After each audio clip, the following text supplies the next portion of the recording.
Movie की शुरुआत में हमें सिमियंस वानरों को दिखाया जाता है जो बंदर के प्रजाति के होते हैं। आप उन्हें हमारे पूर्वज भी कह सकते हैं। सभी वानर अपने राजा के पुत्र के होने के खुशी में पुस्तनी पेड़ के नीचे इकट्ठा होते हैं। बंदरों का राजा, जिसका नाम सिमोन है, एक बड़े पेड़ के अंदर प्रशासन करता है। ये है ओलादमीर, जो राजा के करीब रहता है और राजा के साथ कोई भी बड़ी बात सुलझाने में मदद करता है। आज बंदरों की रानी 2 बच्चों को जन्म देती है। पहला बंदर बहुत छोटा और कमजोर होता है, लेकिन दूसरा बंदर उससे थोड़ा बड़ा और मजबूत होता है। और कमजोर बंदर दुनिया में पहले आया था, इसलिए वो सिंहासन का पहला उत्तराधिकारी है। और तभी एक बंदर चुड़ैल आती है। वो राजा को छोटे बंदर से छुटकारा दिलाने की सलाह देती है, क्योंकि अब वो एक अपशगुन है, और कहती है कि ये प्रकृति की गलती है और वानर उसे राजकुमार के रूप में कभी स्वीकार नहीं करेंगे। और रानी के होश में आने से पहले राजा अपने कमजोर बच्चे को दूर करने के लिए ओलादमीर को सौंप देता है। और जब रानी को होश आता है तो अपने बच्चे को पूछती है और राजा से वचन लेने को कहती है कि वो उनका अच्छे से देखभाल करेगा। और रानी की मृत्यु हो जाती है। राजा वानिया को राजकुमार घोषित करता है, जो मजबूत और स्वस्थ है। और राजा का सेवक कमजोर बच्चे को भेड़िए के मुंह में फेंकने के लिए ऊपर जाता है और बच्चे को फेंक कर चला जाता है। लेकिन वो बच्चा एक बेल पर अटक जाता है, जिससे वो भेड़िए के मुंह में नहीं जाता, लेकिन भेड़िया उसके हाथ में काट लेता है। ये देख के एक दूसरा बंदर उस बच्चे को भेड़िए से बचा लेता है, लेकिन वो बच्चा एक वानर की तरह नहीं चल पाता, क्योंकि उसके हाथ को भेड़िए ने काट लिया था। और आप उसे लूला भी कह सकते हैं। इसलिए एक दूसरा बंदर इयान उसकी मदद करता है, एक माँ बाप और एक दोस्त की तरह। समय बीतता है और वो बंदर अब बड़ा हो चुका है, जिसका नाम है एडवर्ड।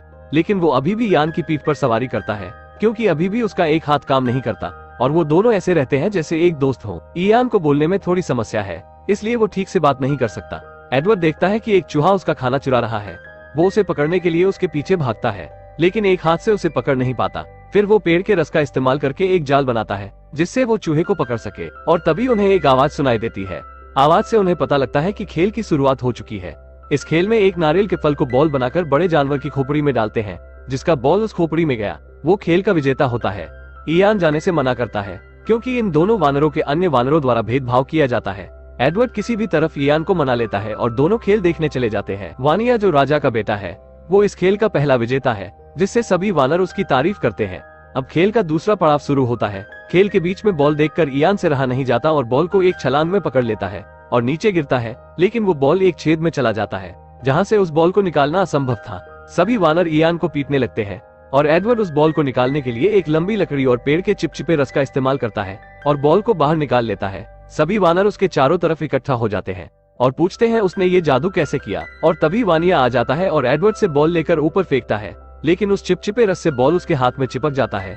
सभी वानर उसे निकालने की कोशिश करते हैं और झटके में नारियल निकलने से वो राजा के सर पर जा गिरता है। और जब ओलादमीर उसे खींचकर निकालता है तो राजा का बाल भी नारियल में चिपककर साफ हो जाता है। राजा इस अपराध करने वाले अपराधी को जानना चाहता है। इसी बीच डायन एडवर्ड को देखती है और ओलादमीर से पूछती है कि क्या उसने उसे राजा के कहने के अनुसार बच्चे को भेड़िए के मुंह में फेंक दिया था या नहीं। ओलादमीर कहता है, राजा के कहने के अनुसार उस बच्चे को मैंने भेड़िए के मुंह में फेंक दिया था, लेकिन डायन उसे धमकाते हुए उसकी सही पहचान पता करने के लिए भेजती है। लेकिन राजा का बेटा वानिया ये सब सुन लेता है और अपने पिता से किसी दूसरे वानर को सिंहासन लेने की बात करता है। और राजा सिमोन इसके बारे में कुछ करने का वानिया से वचन लेते हैं।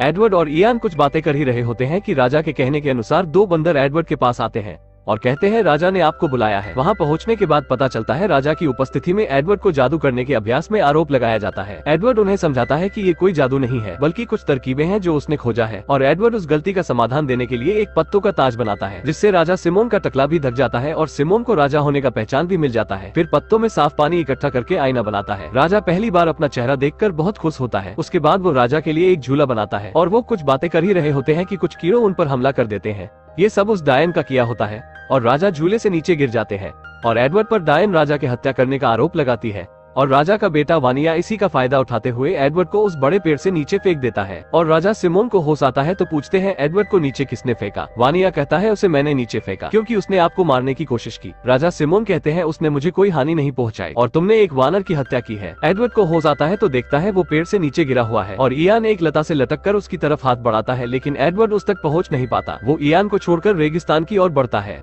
आगे जाने पर वो 2 बड़े शुतुरमुर्ग को देखता है और एक शुतुरमुर्ग के मुंह में अंगूर का गुच्छा होता है। एडवर्ड उसे पकड़ने के लिए 2 पैरों पर खड़े होने की कोशिश करता है और इस तरह वो 2 पैरों पर खड़ा होना सीख जाता है।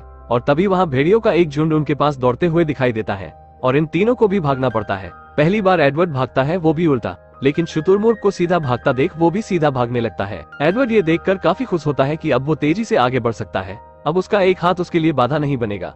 और बाकी बंदर उसे 2 पैरों पर दौड़ता देख काफी उत्साहित होते हैं और वो तीनों गेंदों के झुंड से होकर आगे निकल जाते हैं। गैंडे देखते हैं कि उनकी तरफ भेड़ियों का झुंड बढ़ रहा है, वो भी वहां से भागने लगते हैं। लेकिन अब एडवर्ड के पीछे भेड़िए और भारी भरकम गैंडे पड़ चुके हैं। एडवर्ड रास्ते के अंत तक पहुंच चुका है और वो वहाँ से नहीं हटा तो कुचला जाएगा। ये सब देखे एक बाप से रहा नहीं जाता और राजा सिमोन उन गेंडों के आगे आकर उन्हें रोकने की कोशिश करते हैं, लेकिन वो देखते हैं कि एडवर्ड कुचलने वाला है। वो जल्दी से अपने बेटे के आगे आ जाते हैं, जिससे एडवर्ड तो बच जाता है, लेकिन राजा सिमोन बुरी तरह घायल हो जाते हैं। राजा सिमोन मरने से पहले एडवर्ड से कहते हैं कि मैं तुम्हारा पिता हूँ और तुम्हारी माँ को आखिरी वचन दिया था कि मैं अपने बच्चों का ख्याल रखूंगा। वानिया अपने पिता का शरीर ले जाता है और एडवर्ड से कहता है कि उसे अपना भाई समझने का सोचना भी मत। वानिया को राजा का ताज पहनाया जाता है। वानिया ओलादमीर को गुस्से में बर्खास्त कर देता है। सर्गेई ओलादमीर की जगह लेता है और ओलादमीर को वानरों के झुंड और प्रजा से बाहर कर दिया जाता है। और तभी एक तेज का भवंडर आता है, जिसकी चपेट में एडवर्ड भी आ जाता है, लेकिन उसमें लूसी नाम की बंदरिया मिलती है। एडवर्ड को उसे देखते ही प्यार हो जाता है। वो दोनों अच्छे दोस्त बन जाते हैं और एडवर्ड उसे 2 पैरों पर खड़ा होना और चलना सिखाता है। और वहीं दोनों को ज्वालामुखी से आग के बारे में पता चलता है। एडवर्ड उत्साहित होकर आग के एक टुकड़े को सभी बंदरों को दिखाता है, लेकिन सारे बंदर उसे मारने लगते हैं। एडवर्ड और लूसी वहां से चले जाते हैं, जहां वह एक भेड़िया को गुफा से आग की मदद से भगा देते हैं और दोनों उसी गुफा में रहने लगते हैं। सभी बंदर लूसी और एडवर्ड को शिकार करते हुए देखते हैं।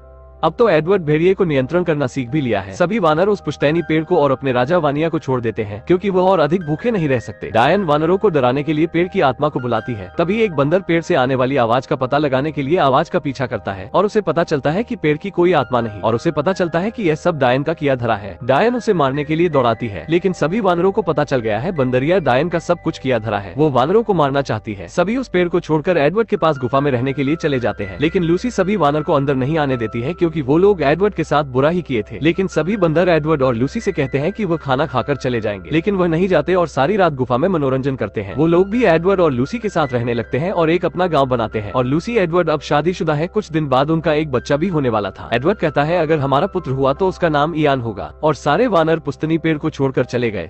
इसी का बदला लेने के लिए डायन एक साजिश रच रही है।